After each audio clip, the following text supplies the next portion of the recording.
Hello students, welcome in electrochemistry class. Today we will discuss cell constant and also the determination of equivalent conductance. Myself Kalpana Khandelwal. विद्युत चालकता का मापन। किसी विलयन की विद्युत चालकता का मापन उस विलयन का प्रतिरोध ज्ञात करके किया जाता है, क्योंकि प्रतिरोध का व्युत्क्रम चालकता होती है, अर्थात C = 1/R। प्रतिरोध को व्हीटस्टोन-ब्रिज द्वारा ज्ञात किया जाता है, परंतु इस विधि द्वारा विलयन का प्रतिरोध ज्ञात करने से निम्न दो कठिनाइयां हैं। पहला, यदि विद्युत द्वारा डायरेक्ट करंट प्रभावित की जाती है तो विलयन का विद्युत उपघटन हो जाता है, जिसके कारण ध्रुवण उत्पन्न हो जाता है और विलयन का प्रतिरोध बदल जाता है। दूसरा कठिनाई आती है, विलयन की सांद्रता परिवर्तित हो जाती है। उपरोक्त कठिनाइयों को दूर करने के लिए जिस धारा के द्वारा स्थान पर प्रत्यावर्ती धारा मतलब अल्टरनेटिंग करंट का उपयोग करते हैं, व्हीटस्टोन ब्रिज में संतुलन बिंदु नल पॉइंट ज्ञात करने के लिए गैल्वेनोमीटर के स्थान पर हेडफोन का प्रयोग करते हैं। विधि। स्टूडेंट्स, विद्युत चालकता का मापन का ये आपको एक्सपेरिमेंटल का सेटअप दिख रहा है। इसमें देखो, इस विधि में उपयुक्त उपकरण चित्र में दर्शाया गया है।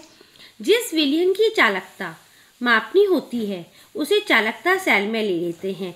हमें देखो यहाँ पे चालकता सेल दिख रहा है राइट हैंड साइड में। इसमें हम जिसकी हमें निकालनी होती है उसको हम ले लेते हैं। ए भी एक समान मोटाई का तार है जो मीटर पैमाने के ऊपर खींचा रहता है। ए भी हमें तार दिख रहा है, देखो हेडफोन के ऊपर। इस तार पर एक खिसकाने वाला संपर्क सी चलता है, सी हमें दिख रहा है उस पे देखो। और प्रतिरोध आर बॉक्स है, आर बॉक्स हमें प्रतिरोध बॉक्स भी ऊपर दिख रहा है। प्रेरक कुंडली की द्वितीयक से प्रत्यावर्ती धारा प्रभावित की जाती है और नीचे हमें द्वितीयक लग रहा है, इससे हम इसमें धारा प्रभावित करते हैं। इस सेटअप के द्वारा देखो यहाँ से धारा प्रभावित होती है ए और बी, और ये हमारे जिसकी हमें कैलकुलेट करनी है। विद्युत धारा को प्रभावित करके प्रतिरोध बॉक्स में से एक ज्ञात प्रतिरोध परिपथ में डाला जाता है। अब संपर्क सी को तार ए बी पर चलाते हैं जब तक कि हेडफोन की ध्वनि न्यूनतम ना हो जाए। इस स्थिति में विलयन का प्रतिरोध डिवाइडेड बाय प्रतिरोध आर बराबर बीसी लंबाई डिवाइडेड बाय एसी लंबाई होती है। विलयन का प्रतिरोध क्या हो गया? बीसी लंबाई डिवाइडेड बाय एसी लंबाई इंटू प्रतिरोध। विलयन के प्रतिरोध का व्युत्क्रम करने पर हमें चालकता ज्ञात हो जाती है।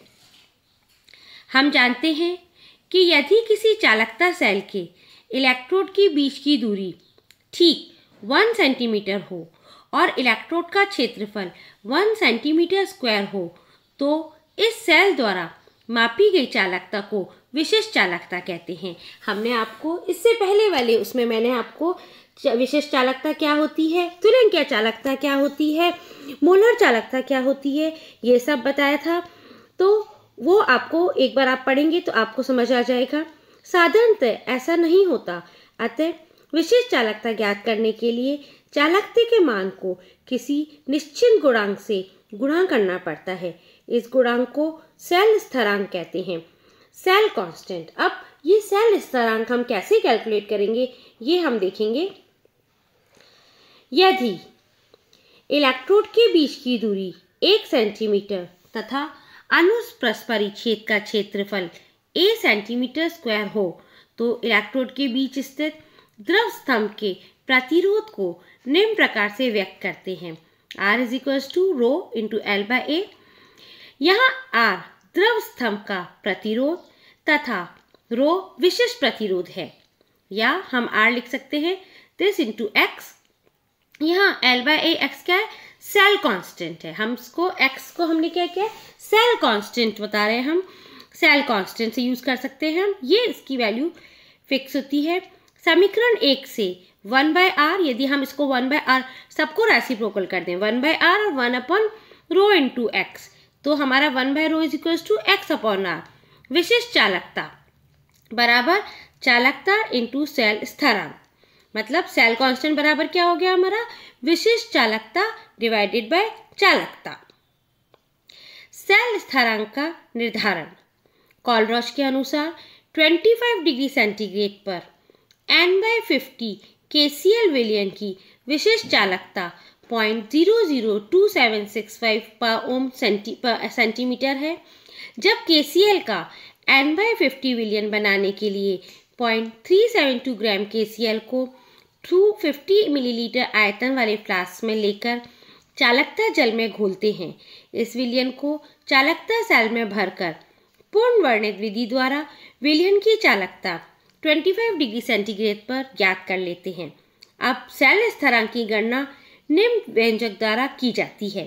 सेल कांस्टेंट बराबर या सेल स्थिरांक बराबर होता है विशिष्ट चालकता मापी गई चालकता। विशिष्ट चालकता हमारी हमने ऊपर लिखी हुई है और हम जितनी चालकता आएगी उससे हम उसका सेल कांस्टेंट निकाल लेंगे। Measurement of electrolytic conductance. As we know that conductance is the reciprocal of resistance. Hence, it can be determined by measuring the resistance of electrolyte solution. This can be measured with the help of a Wheatstone bridge. The solution whose conductance is to be determined is placed in a special type of cell known as conductivity cell. Conductivity cell and cell constant. The vessel in which the measurement of conductivity of solution is to be made is known as conductivity cell. There are various shapes and size depending upon the nature of solution taken. A simple type of conductance cell used in the laboratory is shown in figure. The electrode filled in cell are made of platinum plates coated with platinum black. These are welded to platinum wire fused in two thin glass tubes. The constant with copper wires of the circuit is made by dipping them in mercury contained in the tube. This is the figure. This shows copper wire, ebonite wire, glass, mercury channel, platinum wire. The sliding contact is moved slowly along with the wire AB till a point X is reached at which the potential becomes equal to that of R. Under such condition, no current will flow through the headphone and it will be silent. At all other points, a buzzing sound can be heard in the headphone. In actual practice, it is not usually possible to obtain complete silence in the headphone. So, the point of minimum sound is taken as the null point of the experiment. Then, this occurs, we leave resistance of C divided by resistance of R. Means length of Bx divided by length of Ax. Now, resistance of C is equals to length of Bx divided by length of Ax into resistance of R. Now, this is the resistance solution is the conductivity cell is measured above can be converted to specific conductance by using this equation. Specific conductance is equals to 1 upon R into L by A or 1 upon R into X. X is a cell constant. So, with this we can calculate cell constant. The value of X is same for the given cell and it is called the cell constant. After determining the specific conductance, kappa, the equivalent conductance, that is lambda, and the molar conductance of the solution can be calculated by using the expressions. With the help of this, we can also calculate the equivalent conductance and molar conductance. Now, determination of cell constant. The exact value of cell constant can be determined by measuring the distance between the electrode and the area of cross section. Actual measurement of these dimensions is very difficult. Therefore, an indirect method is employed to determine the value of cell constant. We know specific constant is equals to 1 upon R into L by A. L by A is what? It is the cell constant.